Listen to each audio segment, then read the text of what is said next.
Oi, meu nome é Marília Silveira, eu sou cenógrafa e figurinista desde 96 e estou aqui para contar para vocês um pouco sobre como é o processo de projeto em cenografia.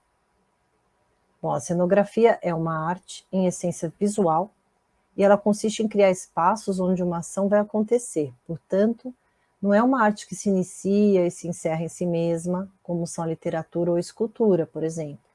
Ela é uma das artes que compõem um todo maior, está a serviço desse todo. Se ela é cenografia teatral, ela está a serviço da peça, do texto, da ação dos atores, não é? Uma novela, num filme também. Se é uma cenografia para uma exposição, ela vai estar a serviço de dar destaque e maior compreensão para os objetos expostos, nesse ambiente também em que o visitante pode fruir da exposição. E a cenografia é arte, porque é uma criação intelectual que expressa uma poética, uma estética, usando alguns meios, recursos técnicos para isso. Um desses recursos é o projeto. O dicionário Oxford diz que projeto vem do latim projetus, ação de lançar para frente, de se estender. Então, conceitualmente, projeto é isso, algo idealizado, pensado hoje e que vai ser concretizado no futuro. Eu imagino então um cenário, eu construo mentalmente esse espaço, idealizo, e aí eu já começo um processo de transformá-lo em algo palpável, em algo real. Esse processo é o projeto. É através do projeto também, desse ensaio controlado, pensado, que a gente se depara com hipóteses, possíveis problemas, e a gente tem a chance de repensar, calcular, pensar as soluções e planejar o que, quando, onde e como a gente vai fazer as coisas. É o momento também de desenhar as formas. Além disso, de ser essa etapa, o projeto é em si, através das peças técnicas que ele vai produzir, ele é uma forma que a gente tem de se comunicar com os outros profissionais da equipe. Seja tanto a equipe geral de criação do espetáculo, da produção, quanto a equipe mesma de cenografia. O pessoal que vai pôr de pé, que vai realizar, que vai construir o seu cenário. Então, o projeto é, ao mesmo tempo, o momento e o meio da transformação da ideia em realidade. Bom, são vários os métodos, os processos e as ferramentas que cada cenógrafo tem de projetar a cenografia, e dependendo de para quem você está projetando, do repertório ou do mercado em que está o seu cliente, você pode utilizar de uma ou de outra ferramenta para ter uma linguagem melhor, uma comunicação melhor com esse interlocutor. Às vezes basta algum croquis, às vezes não necessárias maquetes, maquetes virtuais, imagens quase fotográficas. Os fatores variam, o importante é sempre você escolher a melhor forma, a mais eficaz de você se comunicar com as outras pessoas. Algumas coisas, etapas também podem variar dependendo da área da cenografia que você está falando. É de teatro, ou de audiovisual, ou de expografia, museografia, são áreas diferentes e às vezes essas etapas variam um pouquinho de uma para outra. Mas eu resumi, eu esquematizei da seguinte forma aqui. As etapas de projeto seriam a coleta de informações e premissas. São dadas pelas reuniões, conversas, visitas técnicas e ensaios. 2. Pesquisas de referências, materiais, linguagens. É o momento de você ver filmes, ouvir músicas, pegar imagens e outras experiências suas de outros projetos e de outras pessoas também. Em terceiro, e às vezes bem já misturado com essa parte de pesquisa, a concepção, a criação, os primeiros estudos que você vai fazer do seu projeto. Essa é uma etapa de muita troca com o cliente e com as outras pessoas de criação, às vezes até com fornecedores e com técnicos que vão construir a cenografia, porque essas pessoas já podem ter algumas soluções para te ajudar na sua criação. Depois dessa etapa, vem o desenvolvimento final de detalhamento e pré-produção, onde acontecem as reuniões técnicas com a produção executiva, a elaboração dos desenhos técnicos, as indicações e especificações de materiais, alguns testes, se possível. Mas muitas vezes essa etapa já não é o mesmo cenógrafo que faz. Quando você tem um ateliê com mais pessoas trabalhando, ou você tem situações em que o cenógrafo não domina muito os desenhos técnicos e a construção, você muitas vezes usa outro cenógrafo, divide com outro arquiteto, outro assistente, ou um projetista, para fazer essa função. Tem cenógrafos, arquitetos, projetistas especializados em desenvolver o projeto executivo das cenografias. E, por fim, a última etapa seria, então, o acompanhamento do processo de construção e de montagem do cenário. Sempre que possível, eu acho desejável estar nesse processo, até o final, porque é um momento de muito aprendizado. E também porque ninguém melhor do que você mesmo para reavaliar qualquer problema e já dar uma solução para ele. Bom, nas etapas, a primeira, eu falei da coleta de premissas. O que são, então, as premissas, as necessidades? Primeiro, o cliente, para quem você está fazendo? É um grupo de teatro? É um espetáculo de dança? É um museólogo? É uma exposição permanente ou é temporária? Tudo isso influi. Essa pessoa vai te fazer um briefing, né? Ela vai te dizer quais as informações todas que ela dispõe de características que esse projeto final, essa cenografia vai ter que ter. O conteúdo, o conceito da direção artística, se vai existir, por exemplo, interação entre os atores e a sua cenografia, ou entre o público e a cenografia, ou entre o público e os objetos que estão sendo expostos numa expografia, por exemplo, né? Isso são informações super relevantes e que vão vir desde os primeiros bate-papos, essas reuniões e tudo mais, vem do cliente. Outra premissa, a verba, ela pode balizar e ela pode até restringir bastante a sua cenografia. Inclusive, ela pode restringir o seu projeto. É importante você entender se essa verba inclui a sua mão de obra de criação, a mão de obra de quem vai desenvolver o projeto até as peças finais. Todas essas pessoas têm que ser remuneradas dentro dessa verba. Essa verba pode incluir ou não materiais. Essa verba pode incluir a mão de obra final de execução dessa cenografia. Então, é muito importante entender qual o tamanho dessa verba e tudo que tem que estar englobado nela. Outra premissa é o tempo de execução e montagem. Por exemplo, não adianta nada você perder muito tempo no projeto e ter pouquíssimo tempo de execução. Se for um projeto complexo, você tem que saber distribuir bem esse tempo entre projeto, execução e montagem.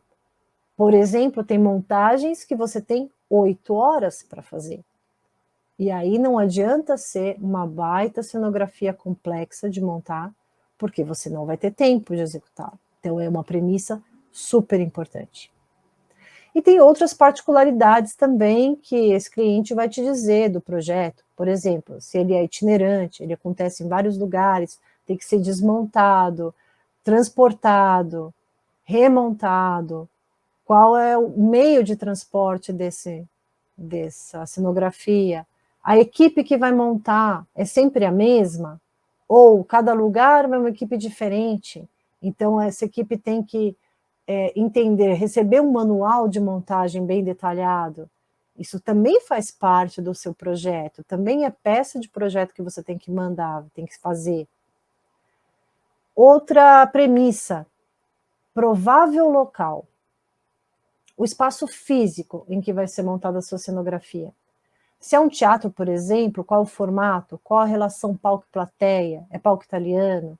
é arena, é anfiteatro, se é um show, vai ser local aberto, vai ser local fechado, se é um espaço de exposição, é dentro de um museu, é num galpão, é num centro cultural, tem climatização, todos são fatores importantes.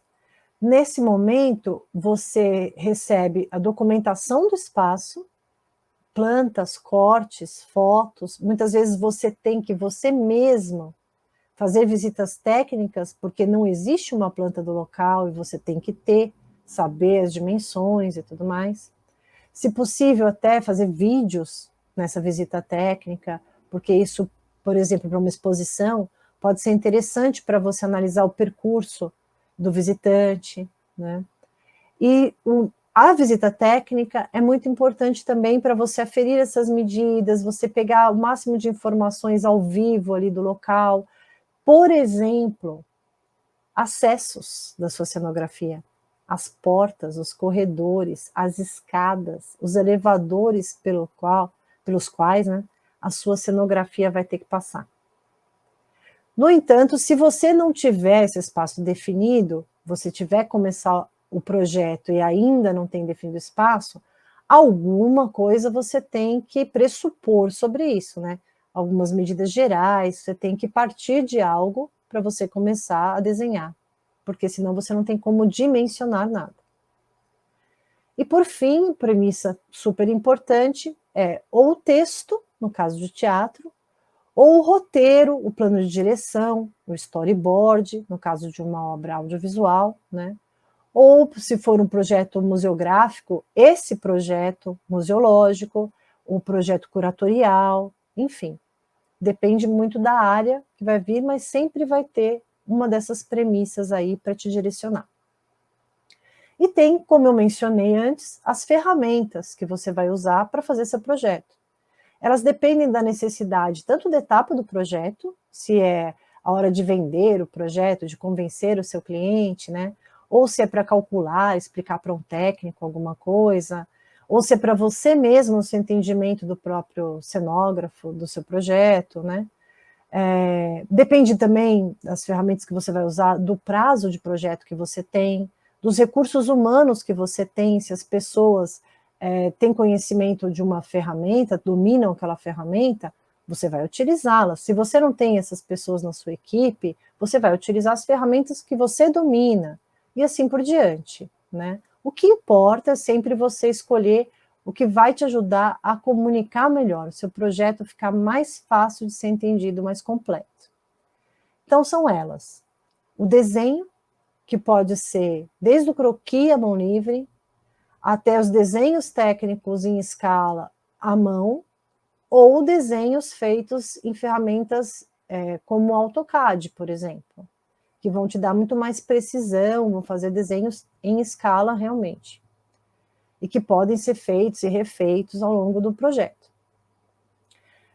As maquetes também podem ser virtuais, em 3D, por exemplo, né, SketchUp, 3D Max, outros softwares, ou podem ser físicas, né, maquetes feitas às vezes de papelão, papel, madeira, resolvem muito bem algumas situações.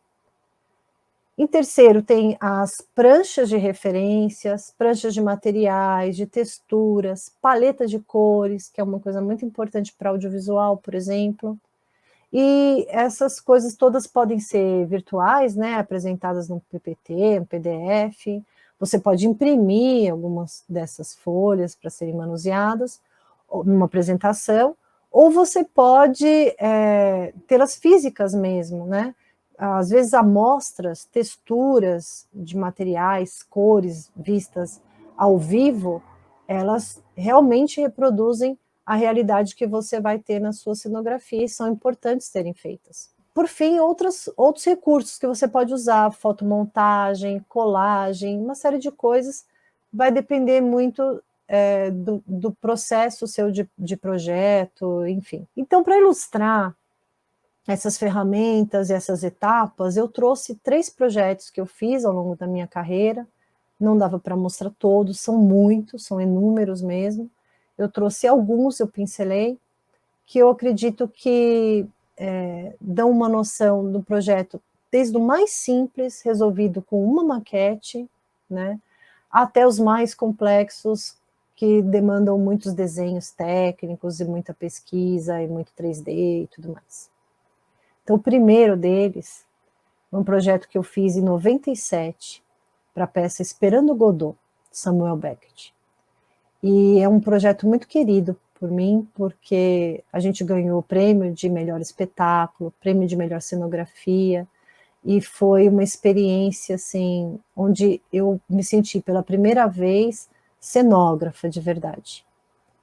Bom, as premissas vinham já no texto, né? O texto começa assim: uma estrada, uma árvore, entardecer. E a gente estava pesquisando, o grupo de teatro estava pesquisando a estética do expressionismo alemão, tanto para maquiagem quanto para atuação. Então, a linguagem preto e branco, esses contrastes, eram bastante importantes também. A gente era um grupo amador, com poucos recursos financeiros para material, e a gente mesmo, os atores, a cenógrafa, os amigos, os colaboradores, o diretor, a gente tinha que construir e montar tudo. E a gente pretendia participar de festivais e fazer temporadas, fins de semana, pelo interior de São Paulo. Então, o meio de transporte era o porta-malas do meu Chevette. O cenário tinha que caber inteiro lá. E então eram lugares diversos, né, que a gente acabou se apresentando. Desde semi-arena, com plateia em arquibancada, na sala protótipo da USP, até palco italiano, em Avaré.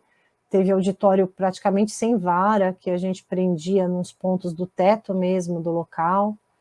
E a gente tinha sempre pouquíssimos recursos de iluminação. Tinha que fazer contrafrontal para os atores e no máximo 2 refletores para o cenário. E na época era gelatina, então não tinha como aproveitar o mesmo refletor para outra cor, que nem tem hoje com LED. Não existia moving light para a gente usar em outra posição. Então afinava o canhão naquela posição, lá o refletor, naquela cor, era assim que ia ficar. Mas a passagem do tempo era marcada por essa árvore. Se dizia em algum momento, ela está coberta de folhas, como é que a gente ia fazer isso se a gente não tinha como fazer um baita cenário com um monte de folhas e colocar uma, vamos supor, uma vara descendo? Isso era impossível de fazer, né? Então a gente começou a pesquisar materiais que pudessem a gente colorir, por exemplo, com a luz, e que já fizessem essa passagem do tempo, essa referência, por exemplo, para entardecer, para amanhecer e tudo que existia no texto, e para essa passagem do tempo sazonal também, né, em que ela, em algum momento, ficava repleta de folhas. Bastava, por exemplo, colocá-la em verde, com a iluminação na copa, por exemplo. Então, eu comecei a pesquisar que materiais podiam dar esse efeito, e, ao mesmo tempo, conseguir volumetria para essa cenografia. E aí, pesquisando Flávio Império, que fazia árvores maravilhosas de malha de fardo, eu adotei esse material. Então, já fui fazer uma maquete com lycra, para ver quais os pontos que dariam essa volumetria, tanto de fixação no piso, quanto de fixação no teto, que cortes, que costuras eu precisaria fazer. E tendo em vista que a malha de fardo é tubular, bastava, por exemplo, colocar um disco interno dela, um aro, para que ela transformasse num cone, né? Ou num tronco, enfim. E foi assim que, numa maquete, eu fui fazendo esses testes e cheguei a essa forma da árvore, que tinha pouquíssimos pontos de fixação aéreos, e já dava essa volumetria, e ela era muito fácil de montar, com pesos dentro, que a gente conseguia nos locais que a gente pegava um saco de brita, alguns tijolos, alguma coisa assim, e fazia esses pontos de fixação no piso, né, sem furar nada, sem prejudicar o piso do palco de nenhum lugar que a gente se apresentava. E a gente criou esse recurso de cobrir com folhas naturais, que a gente coletava cada local que a gente ia, porque a gente não tinha como transformar, como transportar essas folhas, né, esse volume todo de folhas de cidade para cidade, muito menos de fazer folhas artificiais, que também iam fazer uma volumetria grande, para uma cubagem muito grande para ser transportada. Então, esse recurso de ir pegando folhas secas em cada local que a gente ia, era um recurso que, no fim, até se tornou ecológico, né? De aproveitamento de material, reutilização do material orgânico natural que tinha na própria cidade. Depois eu quero mostrar para vocês um projeto de museografia que eu fiz para o Museu de Zoologia da USP, fica aqui no Ipiranga, e era uma exposição temporária que foi pedida uma caverna estilizada para serem colocadas pinturas rupestres em painéis que iam no meio dessa caverna. Bom, não tinha acervo, portanto, eu não tinha essa premissa de tamanho de acervo a ser exposto, nem objetos a serem expostos.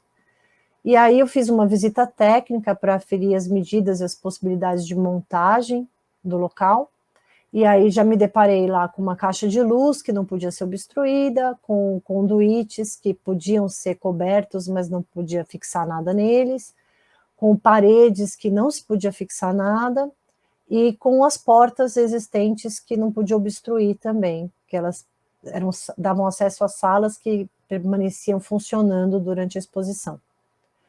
Eu tirei essas fotos do local e rapidamente, como era um projeto que me exigia muita rapidez para aprovação, eu fiz croquis à mão mesmo, com fotomontagem, e coloquei escala humana, que é uma coisa super importante de você colocar em todos os projetos, porque assim fica fácil o entendimento do cliente, do seu desenho.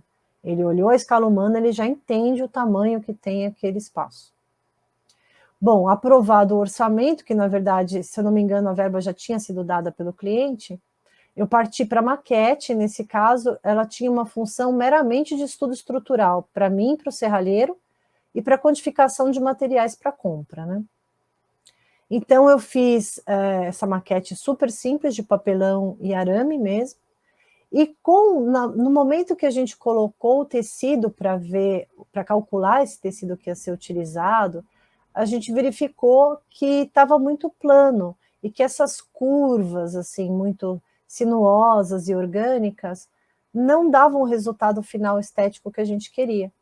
Então, essa adaptação de projeto, como a gente tinha pouquíssimo tempo e a logística do nosso serralheiro consumia bastante da verba, porque ele era de Curitiba e ele estava aqui hospedado em São Paulo, a gente tinha pouco tempo para executar, então a gente já foi fazendo essas modificações de projeto para esses novos ângulos e tudo mais, na própria construção da estrutura, né?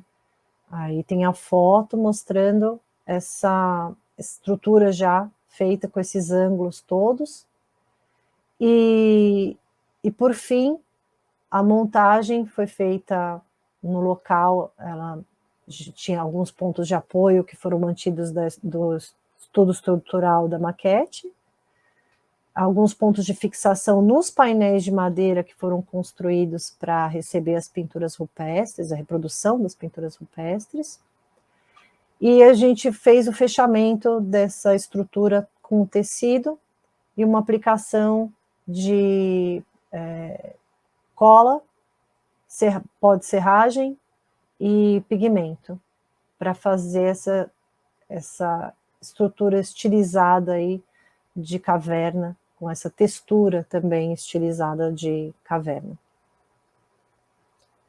Também nesse mesmo museu eu fiz um diorama, uma vitrine bipartida, uma parte vertical, uma parte horizontal, mas esse era para uma exposição permanente com acervo, que se chamava Endofauna. Então, as premissas eram as medidas internas da vitrine e as medidas do acervo, desses espécimes que tinha que expor ali. Era uma referência científica que veio dos professores orientadores dessa exposição, e era em formato de diorama, então tinha um fundo plano, que reproduzia a paisagem, e uma frente tridimensional com esse acervo, esses espécimes ambientados, reproduzindo um corte do terreno, no caso uma praia, e ia ser utilizado também um recurso de lupa para ilustrar essa endofauna que não dava para ver a olho nu, com um adesivo aplicado sobre um acrílico, e para dar noção de escala humana, a gente ia usar o recurso de pegadas na areia. Então, a escolha do acervo, a curadoria foi feita pelo professor e pelo museógrafo, e eu já parti disso para um croquis em escala, um projeto cenográfico, que eu submeti à aprovação desse professor, e ao mesmo tempo, por ele já ser em escala, ele já possibilitou um cálculo rápido de material, de isopor, resina e tudo mais, que eu ia usar, e da minha mão de obra mesmo, quantos dias eu ia me dedicar à execução desse projeto, o que evitou bastante desperdício, né? E fiz, então, a transposição desse desenho técnico no CAD, para eu poder reproduzir o traço no fundo da pintura e na placa de isopor, e fiz uma pesquisa de imagens de referência da paisagem da praia, e confeccionei uma pintura em escala, com lápis colorido mesmo, no A4, que depois eu reproduzi, ampliei para esse fundo. Então, a partir daí, já saí da fase de projeto para a fase de execução, de produção. E, por fim, eu trouxe aqui um projeto bem mais detalhado, que eu fiz mais recente na área de eventos, que foi uma exposição para Saint-Gobain, em comemoração aos 350 anos, e foi num local aberto, praça de eventos do Parque do Ibirapuera, no lado do Museu Afro. Então, tinha que ser feita uma estrutura temporária de fácil montagem e desmontagem, em regime de locação, e a gente tinha que contemplar uma área de exposição de história de produtos da empresa, e tinha que se relacionar arquitetonicamente com outros estandes, outras instalações artísticas que eles estavam trazendo de fora, e que iam ser montados no entorno, né? 4 pavilhões, nós seríamos o 5º pavilhão. E a gente pretendia promover também nesse 5º pavilhão essa área de sombra, de descanso para esses visitantes, né? Então, adotamos um formato de cruz no centro dessa praça, com 4 entradas e saídas de passagens, né? Formato de cruz em planta. E o projeto foi feito, na época, dentro de uma empresa de cenografia que eu trabalhava, chamada Fresh Design. Nós tínhamos uma equipe grande lá de criação, desde a diretora de criação, Patrícia Stephanie, até os designers 3D, que eram vários, e eu, nesse caso, fui arquiteta, cenógrafa de criação, de detalhamento executivo e de acompanhamento de montagem. Então, nós fizemos, na fase de criação, fizemos bastante pesquisa de imagens via internet, alguns livros de arquitetura, bastante referência de arquitetura, porque é um material usado em arquitetura, né, o material da Saint-Gobain, todo ele. E então tinha esse pressuposto de que a arquitetura tinha que ser um diferencial do projeto. E usamos também outros projetos de outros estandes que a gente já tinha feito, assim, ao ar livre, como inspiração e como parâmetro mesmo construtivo, né? A verba veio definida pelo cliente, como geralmente vem, no caso de eventos. Então, as plantas eram feitas em CAD, os modelos em 3D, no 3D Max, e aí eles podiam ser modificados ao longo desse processo todo, né, de discussão com o cliente, de revisão de projeto e tal, até mesmo o projeto final, que ele foi desenhado todo no AutoCAD, e ele tinha que ser muito preciso, né? Eram muitos fornecedores e muitos materiais envolvidos, então tinha detalhamento de estrutura, de piso, de marcenaria, de comunicação visual, e tudo foi feito com a máxima exatidão de medidas. Então, além de ter escala, é importante ter as cotas com essas medidas em metros e centímetros, e foi feito um acompanhamento muito próximo meu, tanto durante a construção no galpão, pré-montagem, que foi feita para aferir possíveis problemas entre estrutura e fechamentos, né, e a montagem final. Muito obrigada por terem assistido essa aula, que visa apenas mostrar um pouquinho do que é o nosso trabalho de cenógrafo, trabalhador da cultura. Obrigada.